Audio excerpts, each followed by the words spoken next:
Hi everyone, Mary Koska here with Ohana OT, and this is our handwriting success coaching program. I'm going to go over with you some of the common causes of dysgraphia. In general, there's no just one cause of dysgraphia. It's really a multifaceted disability. So I'm going to break down some of the different causes that we do know contribute to handwriting and why they're actually happening, or why the child is struggling with these in the first place. We don't always know what's actually caused it, but we do know that these are all contributing factors. The first one is their gross motor skills. If the child has not developed their core strength, their their abdominal muscles, their back muscles, their neck muscles, and their just overall posture, if they're having trouble sitting comfortably and with their head up while they're working at a table, then that is going to have a big impact on their ability to use their fingers and use their eyes, because you need that strong base of support, that foundation, before you can use the smaller muscles. And that is another area. The fine motor muscles need to be very mature. There's a lot of different components to how we use our hand. We have to actually separate the two sides of the hand for stability and mobility.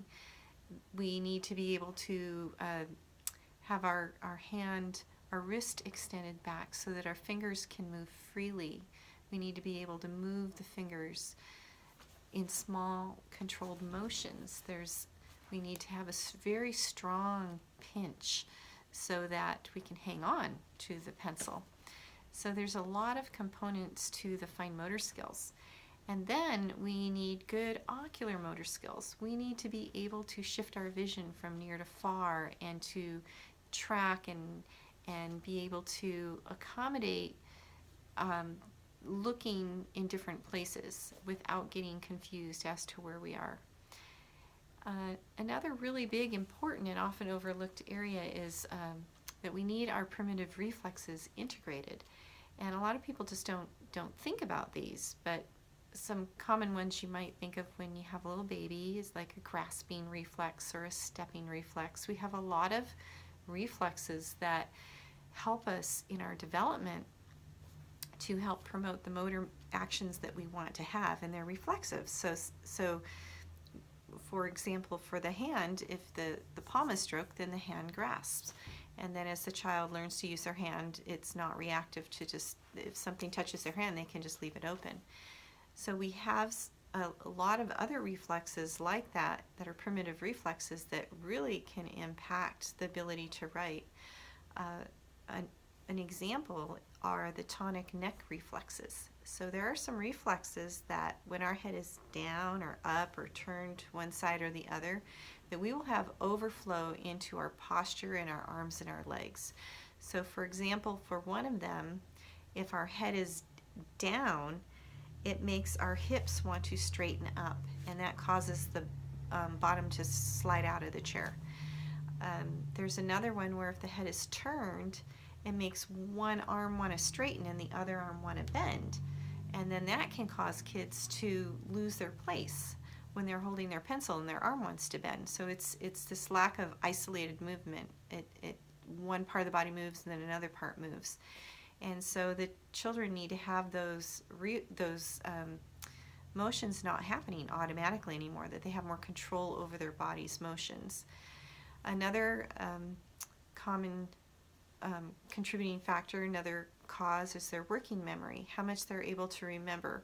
When they look up to the board to copy, can they only remember one letter at a time? Can they remember 5 as they're trying to write it down?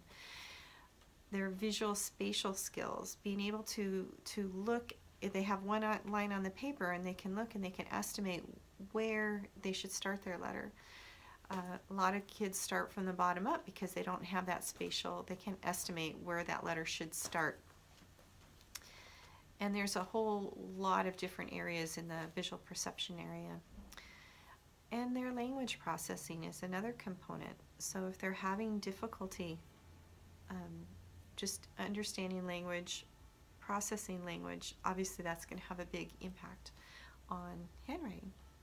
So those are some of the different causes. Like I said, the big root, what is the one cause of dysgraphia? We don't really know specifically, but we do know that it's based in the brain. We do know that these different components that I mentioned, the gross motor, the fine motor, the eye-hand coordination, the primitive reflexes, their working memory, their visual spatial skills, and language processing all are contributing causes to dysgraphia.